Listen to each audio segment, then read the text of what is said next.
này thì họ rất là kỹ tính. Thì những người bệnh nhân nữ thì họ thường sẽ để ý những cái chi tiết nhỏ hơn và họ sẽ yêu cầu cao hơn. Do đó thì because they have attention to detail, you know. họ thích nhìn những cái chi tiết hơn. Nên là khi mà chúng ta làm cho bệnh nhân nữ nhiều thì cái kết quả điều trị nó sẽ được cải thiện dần dần. So start treating more females. Your work will improve. Nên là thầy khuyên là chúng ta hãy chữa cho nhiều bệnh nhân nữ hơn để thì cái điều trị ra sẽ cải thiện cái chất lượng dần dần nhiều hơn. Okay. So now coming to C shape. Now you see all these are my patients. Now you've got two canals in the lower anteriors, MB1, MB2. You've got two palatal, middle mesial, C shape, radix entomolaris, two canals with distal root. Thì đây đều là những cái bệnh nhân của thầy. Thì là thấy là có những cái giải phẫu như là chúng ta có hai cái ống tủy ở răng cửa hàm dưới, chúng ta có giống ngoài gần 2, ống gần thứ 3, ống gần giữa thứ 3.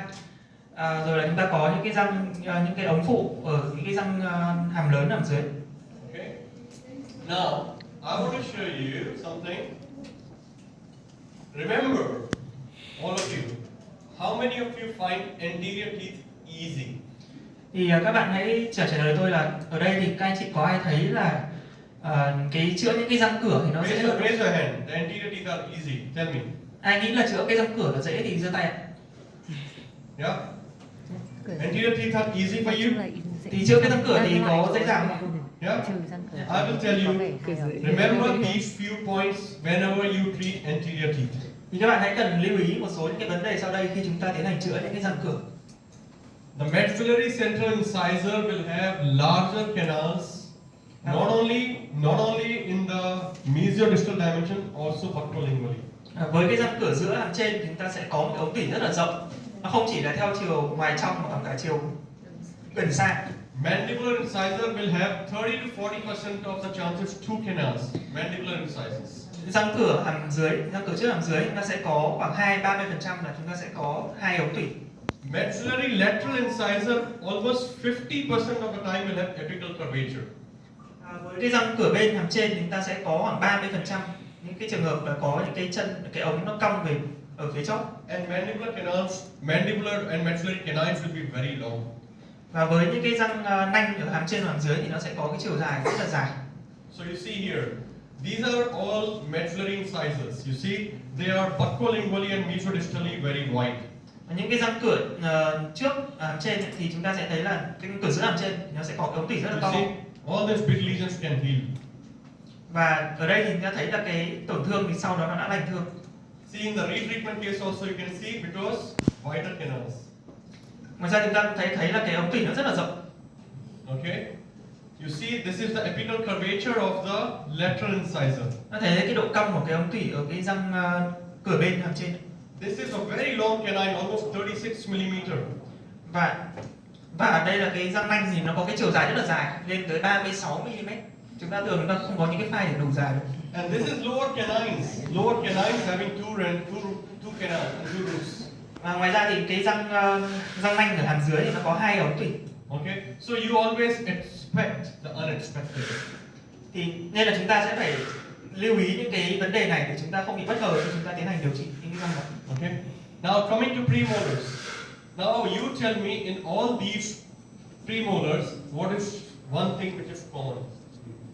Các bạn có thể đây các bạn nhìn thấy các cái hình thái ống tủy khác nhau của cái răng hàm nhỏ. In the premolar.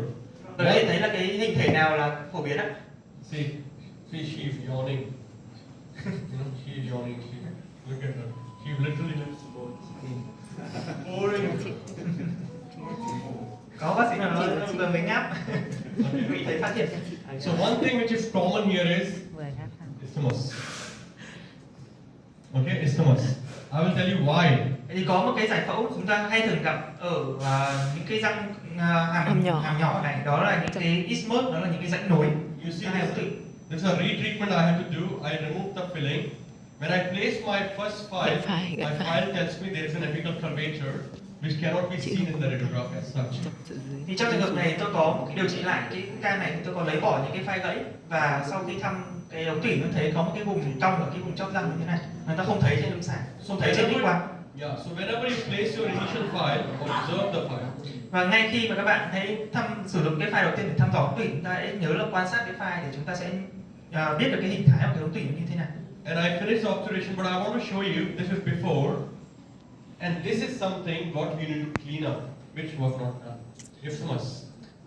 Khi mà chúng ta điều trị những cái răng hàm nhỏ này, chúng ta sẽ cần phải lưu ý là nó có những cái rãnh nối giữa hai cái ống tủy phía ngoài và phía trong, nên thường chúng ta sẽ nên loại bỏ cái rãnh đó. So I use ultrasonic for this. Thì với trường hợp này tôi có sử dụng cái đầu siêu âm. How many of you have brought ultrasonics? Ở đây thì các anh chị đã ai sử dụng những cái đầu siêu âm rồi? Those who don't have, you have scalar tip. Mọi người đều có những cái đầu lấy câu răng đúng không? Huh? I will tell you, if you don't have ultrasonic, at least use scalar tip. I will tell you how. Nếu mà các bạn không có cái đầu chuyên dụng, đầu siêu âm chuyên dụng cho nội nha thì chúng ta có thể sử dụng chính cái đầu cao răng của chúng ta. Similarly, in the second case also I did the same thing. Okay, you can see that. Một cái trường hợp tương tự. Now, this is all premolars apical curvatures. Chúng ta thấy là đây là một cái răng hàm nhỏ có cái ống tủy cong ở vùng chóp. So premolars will have apical curvature as well. So don't try to ignore it. Try to observe it very carefully.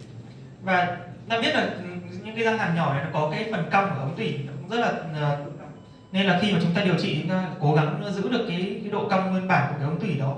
Yeah, it can be 1:1, 2:1, oval shape, round, different types of canals you may have. Cái ống tủy có thể có rất là nhiều những cái dạng hình thái khác nhau, như là 121 hoặc là 211.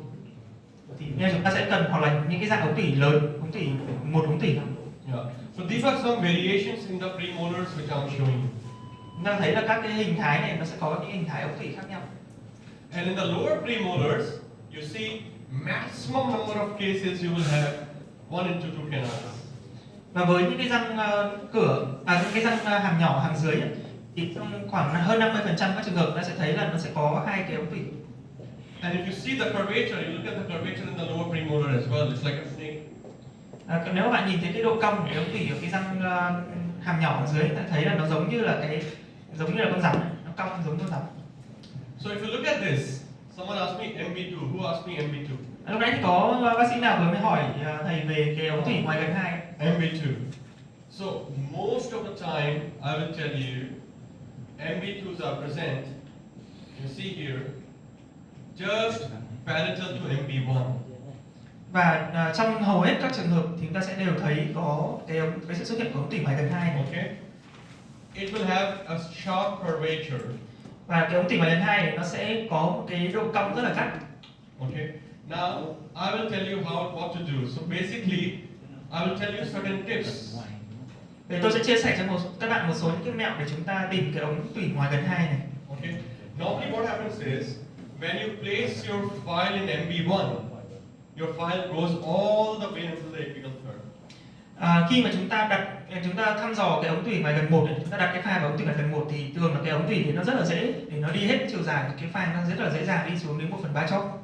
But when you place your file in MB2, your file does not go all the way, and you either get a resistance or you realize that there is a blockage. Và tuy nhiên thì khi mà chúng ta thăm dò cái ống tủy ngoài gần 2 ấy, thì chúng ta sẽ hay gặp cái tình trạng này là chúng ta rất là khó để chúng ta đưa cái file ngay từ lần đầu tiên đi hết cái chiều dài. Nên là chúng ta sẽ chúng ta có thể, nó khiến cho chúng ta nhận định rằng là cái ống tủy đó có thể đã bị tắc. So I will tell you the trick. So what you need to do, you need to understand that the MB2 will make an acute angle with MB1.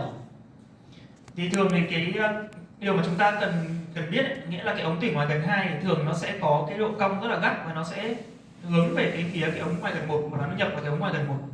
So imagine if this is my MB1 and this is my MB2, I don't bother about MB2 initially.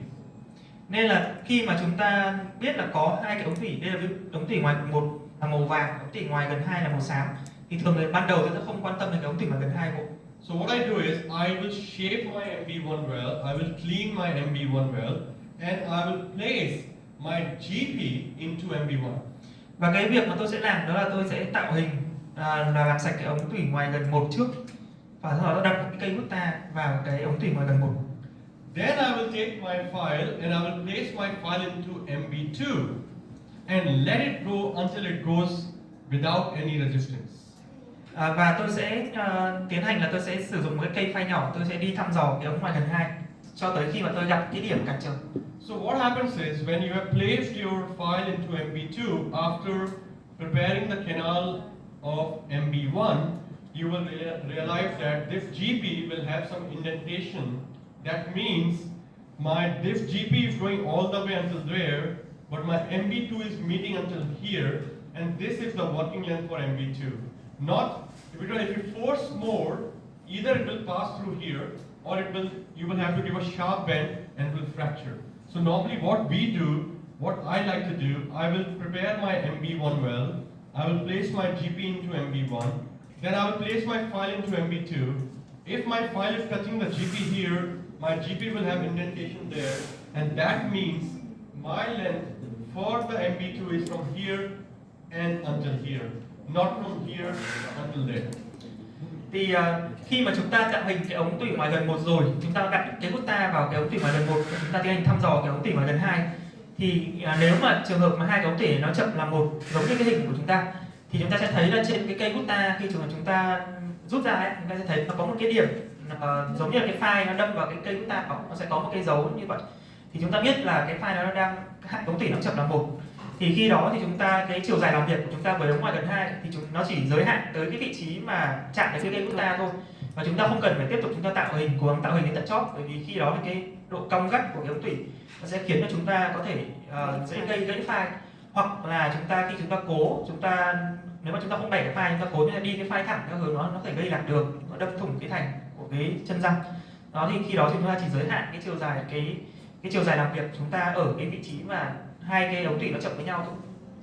Otherwise, what happens is if you're trying to force the file into MB2 and suddenly there is an acute curvature here, you will end up in separation of the file.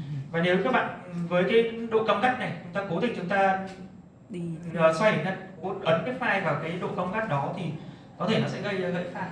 And I like to use StartX, which is an ultrasonic. So you can use MB2 Scouter, or number 3 is for canal opening Scouter. So someone asked me, I think she asked me, Doctor, do you use X gates? I don't use it. If I have to open it up, I use ultrasonics in the form of StartX. So you can use any ultrasonic. I'm not promoting any company here, but it's up to you which one you want to use. Thì đây là cái mũi StartX, là cái mũi mà tôi rất là thích sử dụng. Thì chúng ta có rất là nhiều, có 5 cái loại mũi khác nhau để sử dụng cho các cái mục đích khác nhau. Như là chúng ta có thể, cái mũi StartX 1 là để chúng ta có thể làm phẳng, làm nhẵn các cái thành của khoang mở tủy. StartX 2 để chúng ta bới tìm những cái ống ngoài gần 2. Đấy, thì trên lâm sàng thì các bạn có thể sử dụng, không có khuyến cáo bất kỳ cái hãng nào, mà các bạn có thể sử dụng bất kỳ cái loại mũi nào mà các bạn có hoặc các bạn quen.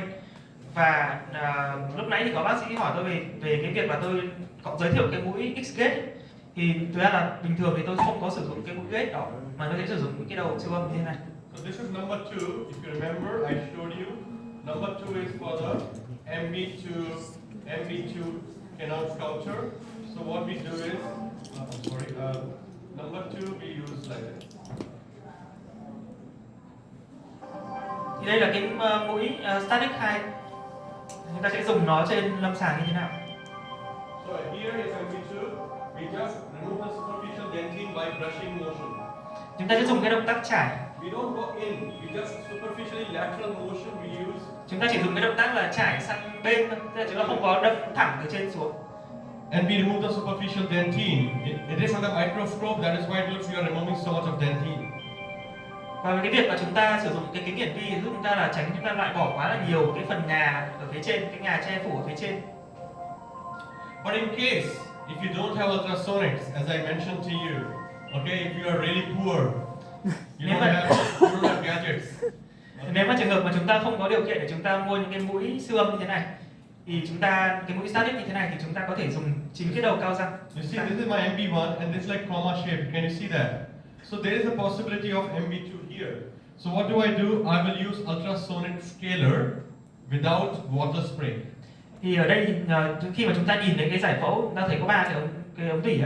Nếu mà chúng ta thấy cái ống tủy phía gần và phía xa nó có cái độ cong kia, thì chúng ta sẽ nghi ngờ nó có một cái ống tủy ngoài gần 2. But don't tell anyone I told you this. Thì chúng ta có thể dùng cái đầu cao răng, chúng ta tắt nước đi và chúng ta sẽ có thể dùng để thăm dò. Tuy nhiên thì các bạn đừng kể với ai là tôi nói cho bạn cái mẹo này. But I want all of you to be rich, not poor. Vì là tôi muốn là mọi người đều có điều kiện, chúng ta đều sẽ đầu tư về cái công cụ của mình, nên là các bạn hãy mua những cái đầu siêu âm This is for poor people. nó được sản xuất đúng với cái mục đích của nó. Cái này mục đích thì nó không đúng với cái mục đích ban đầu cái đầu cao răng, nên là thầy cũng không có khuyến cáo chúng ta dùng. The previous one was for the rich people, those who can afford gadgets. Okay, so what do? I use my ultrasonic scalar tape, and here, what you can see, without water spray, I will take it out, I will move it laterally to open this area. You see what am I doing here? Can you see that? Đấy, chúng ta sẽ tắt nước, opening it. chúng ta sẽ đưa cái đầu đó theo hướng ngang và chúng ta sẽ Okay, and then later on you can use your same ultrasonic scalar with the water spray and clean up that area very well. sau đó thì chúng ta có thể bật nước của cái máy xương để chúng ta làm sạch những cái vụn ngà mà chúng ta đã lấy bỏ. Okay, and you can see, or you can dry it up, and then you can see this area can be quite clearly seen where you have MB1, and then there's a tiny one which is MB2 over here. Và khi So chúng ta làm sạch, chúng ta có thể nhìn thấy một cái miệng, cái lỗ của mẫu ngoài hành. you can see it's a tiny one here. When you prepare, it's a big one. Can you see that? Chúng ta có thể nhìn thấy là sau khi chúng ta tìm thấy cái lỗ và chúng ta tạo hình, chúng ta sẽ thấy rất là rõ cái ống ngoài gần hang. Okay, so you can finish both obturations. All right. Similarly, you have here as well. These are all MB1 and MB2. So this is MB1, MB2, distal and palatal. So you have all 4 canals, and you can do all that. All right. So this is for MBs. Okay. Did I answer your question? Vậy thì chị đã hiểu về cái cách chúng ta tìm cái All right. Okay. Thank you. So now you also need to understand the canals are of different curvatures. Và chúng ta cũng cần biết là các cái ống tủy thì nó sẽ có cái độ cong khác nhau. Right. Do you like curvatures? Các bạn có thích các cái đường cong không? Anyone who doesn't like curvature here? Ở đây có ai không thích các cái đường cong không? Huh? Hey, all boys like curvature, man. Yes or no? He doesn't like curvature because it's difficult to. Hey, are you married? Married? Is he married? Is he married? Married? Anh đã Cười. có gia đình chưa? Yeah. Dạ. Yeah. Your wife has got curvature or not? Thì là câu hỏi là vợ của anh thì có các cái đường cong không? Right. Everyone loves curvatures. Nên là tất cả mọi người chúng ta đều thích những cái đường cong. Right. You see, look at the boss there. Co-founder. Anh Văn này, Co-founder. Do you like curvatures? anh có thích đường cong không? What did he say? What did He he say? said no. Come on, everyone loves curvatures, including women. They also like curvatures. Kể cả phụ nữ thì họ cũng thích những cái đường cong. You know? So curvatures are very important. But as he rightly said, you need to handle curvature very carefully. Tuy nhiên thì chúng ta sẽ cần phải rất là nhẹ nhàng khi chúng ta thao tác với những cái đường cong đó. If your curvatures are not handled properly, you are in trouble. Nếu mà chúng ta không có thao tác đúng thì chúng ta sẽ gặp những vấn đề. Both ways, yeah, root canal as well as vein. Kể cả với việc chúng ta sử dụng chúng ta sẽ làm việc với cái ống tủy hay là những cái đường cong khác, chúng ta đều phải rất cẩn thận. This guy loves curvatures, right? Anh cũng thích cái đường cong đúng không? Cẩn trọng với những cái từ không. Yes. See? Ý thầy rồi. See? Boss, he does. Alright. So curvatures are of different types. In the canals, you can see different curvatures. You can see like straight canals to dilacerated ones. Thì chúng ta sẽ thấy là trên lâm sàng thì cái ống tủy nó sẽ có các cái đường cong khác nhau, như là nó hơi từ cong nhẹ đến rất cong. Would you love to do this? Thì Who would like to do this? các bạn có ai muốn gặp cái tình trạng ống tủy cong như thế kia không? Anyone who can do this one? Come on. Come on. Do once. I will show Đều you bảo this đã thấy one. ngất rồi. Okay. So now, curvatures can be actually identified by different angles. Chúng ta có thể xác định cái độ cong của ống tủy theo các cái góc độ khác Không nhau. lấy đấy, không lấy ra đấy. Okay. So what we do, we put a point A on the canal orifice, then B from it starts curving, and C where it ends curving, and this angle, depending on 5, 10 to 20 or more than 20, is mild, moderate, and severe. Thì có một cái phương pháp của Schneider, đó là cách chúng ta xác định cái độ cong của ống tủy. Trên cái phim hai chiều đó là chúng ta sẽ chọn một cái điểm A là cái điểm ở cái miệng lỗ ống tủy, Điểm B là cái điểm cong đầu tiên của cái chân răng, và điểm C sẽ là cái điểm tận cùng cái phần chóp răng. Thì cái góc mà tạo bởi hai cái đường BC và AB thì nó sẽ là cái độ cong của cái ống tủy, và nếu nó nhỏ hơn 5 độ thì chúng ta coi nó là cái ống tủy thẳng. Nếu mà từ 10 đến 20 độ thì nó là ống tủy dạng trung bình, và cái ống tủy rất là cong là trên 20 độ. Okay. Now, one more thing I will tell you: the canals are not only round. Canals are round, oval, long oval, flat, irregular, C-shape. Round canals are very, very few in number. Và cái ống tủy thì chúng ta cũng sẽ thấy là nó có những cái hình thái khác nhau, ví dụ như ống tủy tròn, ống tủy hình oval, ống tủy hình oval dài, cũng như là ống tủy hình dạng dẹt phẳng, hay là ống tủy dạng bất thường, ống tủy hình chữ C. Thì cái ống tủy tròn ấy, thì nó rất là hiếm gặp trên lâm sàng, rất ít khi chúng ta gặp những cái ống tủy mà nó dạng tròn hoàn toàn. So remember, if you are doing the single cone, which I will talk in the afternoon, single cone with bioceramic sealer is only for round canals, not for this. Và khi mà các bạn sử dụng lựa chọn cái kỹ thuật đơn côn, hàn đơn côn với cái vật liệu bioceramic, vật liệu sinh học ấy, thì chúng ta lưu ý là nó sẽ chỉ nên được áp dụng cho những cái trường hợp ống tủy tròn, dạng tròn, và chúng ta không nên dùng nó cho những cái trường hợp các cái ống tủy có cái hình dạng còn lại. So there are various types of C-shaped canals, okay? Various types, because we are in Southeast Asia. Here we have a lot of C-shape. Mà chúng ta là những người Đông Nam Á nên là chúng ta sẽ gặp rất là nhiều cái tỷ lệ bệnh nhân có cái ống tủy hình chữ C. So radiographically, when you want to see whether the C-shaped canal is there or not, one thing which is very common in C-shaped canal is the conical shape or square root. Thì khi mà chúng ta quan sát trên phim X-quang ấy, thì một cái dấu hiệu mà chúng ta rất hay gặp với những cái chân răng mà có cái hình chữ C, cái ống tủy hình chữ C, đó là cái chân răng nó sẽ có cái dạng hình côn hoặc là hình vuông.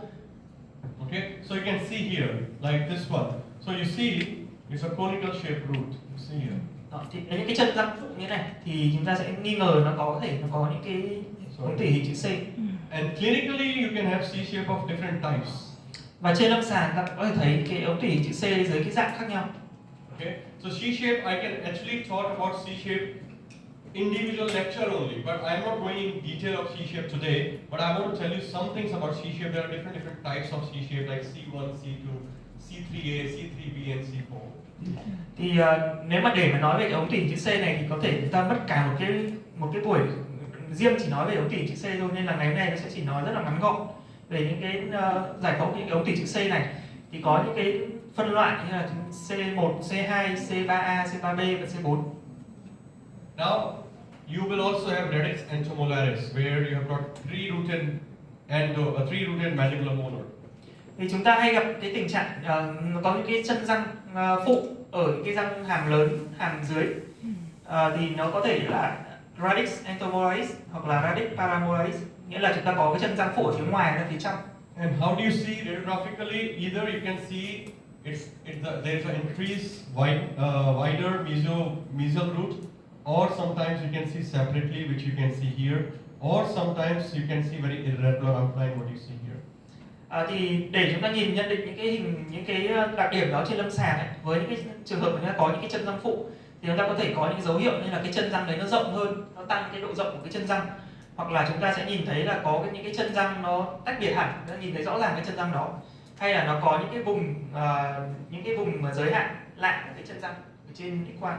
Okay, and you will also remember, I want to de-roof the pulp chamber, otherwise you will definitely miss out the canal, which you cannot see here. Và cái lý do mà tôi muốn loại bỏ hoàn toàn cái trần ống tủy để chúng ta tránh cái việc chúng ta bỏ sót những cái ống tủy, thì khi chúng ta loại bỏ hoàn toàn cái trần, chúng ta có thể nhìn quan sát được những cái ống tủy phụ của những cái trường hợp những cái răng như thế này. One thing which I will tell you for the radix entomolaris, the distolingual root, the canal, will always have 99% of the time will have apical curvature. Thì trong những cái trường hợp mà cái chân răng phụ ở phía mặt trong, phía trong và phía xa của răng, thì khoảng 90% các cái trường hợp mọi người cần lưu ý là nó sẽ có một cái độ cong rất là gắt ở phía chóp. So you can see this is the molar with the wider mesiodistal dimension. I took the CVCT. You can see three canals and two canals and three roots. You can see here. You can see here. Can you see that? Yeah. Chúng ta nhìn thấy trên cái răng số 6 này thì chúng ta có 3 cái ống tủy phía xa và 2 ống tủy ở phía gần. right? And then when I open it up, you can see 5 canals there. Và khi tôi mở hết cái miệng ống tủy ra thì nó thấy là đủ 5 cái ống. And distal lingual having the apical curvature. Và cái ở phía trong ấy, cái ống tủy phía trong cái ống tủy phụ ấy, thì chúng ta sẽ thấy là nó có cái độ cong rất là gắt ở phía trong. You can see the apical curvature has been maintained. So, distal lingual root for the radix intermolaris will always, 99.99% will have apical curvature. Và chúng ta sẽ lưu ý là cái ống tủy mà cái chân ở phía xa trong, chân phụ đó, thì nó khoảng 90 đến 99% các trường hợp là nó sẽ có cái độ cong rất là gắt ở phía trong. Okay, you can see another case here. It's again wider dimension. You can see 5 canals, and you can see even the lateral canal has been filled up. Bit of leukemia. Và chúng ta cũng có thể thấy là trên cái hình ảnh cái phim này thì cũng là một cái răng với 5 ống tủy. Chúng ta thấy sau khi hàn nó có một cái ống tủy phụ. Okay, now I will show you another case where it is quite obvious that third root is there. Ta có thể nhìn thấy trên lâm sàng cái ca này thì trên X-quang thì rất là rõ 3 cái chân riêng biệt, đúng không? And this is very irregular outline where you can have 3 roots. There the post-tempora I have placed here. These are all radix intermolaris. You can see here I could not remove the fractured file because at the apical end, so I bypassed it. Thì trường hợp mà chúng ta thấy là đây tiếp tục là cái trường hợp mà chúng ta có những cái chân răng phụ, nhưng trong cái ca ở sau thì chúng ta có một cái phai gãy. Tuy nhiên thì 2 cái phai gãy, nhưng trong trường hợp đó thì bệnh nhân cũng không có triệu chứng và không có cái tổn thương thấu quang nên là chúng ta chỉ bypass qua thôi. And these are all radix intermolaris with 3 roots, 4 canals, 5 canals. Chúng ta cũng có những cái trường hợp như là có những cái chân răng phụ và với 3 cái ống tủy hoặc là 4 cái ống tủy. But these are the cases where there are only 2 roots, but distal canal with 2 canals. Đôi khi chúng ta sẽ gặp những cái trường hợp I'm sorry. cái chân răng này thì răng này cũng chỉ có 2 chân thôi, nhưng mà cái ống tủy phía xa và phía gần thì mỗi răng thì mỗi cái chân răng nó đều có 2 ống tủy. Okay, there are all 2 canals in the distal root. Nó có 2 cái ống tủy ở phía chân xa. You can see here as well. You can see another one where there's a large lesion here. So 1 canal, 2 canals, 3 canals, 4 canals, they are meeting together, and you can see a beautiful healing happening at the same time. Tương tự như thế thì cái trường hợp cái răng số 6 này thì nó cũng sẽ có 2 ống tủy phía gần, 2 ống tủy phía xa. Ở phía gần phía xa thì 2 ống tủy nó chập với nhau là một. Và sau khi chúng ta đã tạo hình và làm sạch thì chúng ta thấy là cái sự lành thương của răng rất là tốt. Okay. Now, sometimes you may also see tordontism, means bull's tooth. Trong một số những cái trường hợp chúng ta sẽ gặp cái tình trạng cái răng có cái dạng sừng trâu, tức là cái răng cái ống tủy nó chia rất là sâu ở bên dưới. Where the pulp is displacing towards the apical direction. Do cái sàn cái chẽ của chân răng nó nằm ở rất là sâu. Okay, so you can see this is meso, and hypertordontism. Hypo, meso, hyper, you see? Trường hợp chúng ta sẽ có những cái ống tủy nó chia rất là sâu phía gần, phía xa như là cả cái chân răng. So these things you will always have in your clinical practice. Các bạn đều có thể sẽ gặp những cái tình trạng này ở trên lâm sàng. So you really need to understand this when you are practicing endo in your regular practice. If you don't realize it, you will make mistakes and then you will end up in failure. Và chúng ta đều phải biết về những cái nguy cơ chúng ta có thể gặp những cái giải phẫu bất thường như thế này để chúng ta có thể không bị bất ngờ khi chúng ta tiến hành điều trị, nếu không thì chúng ta sẽ rất là dễ phạm sai lầm trên lâm sàng. Now, how many of you use apex rotator?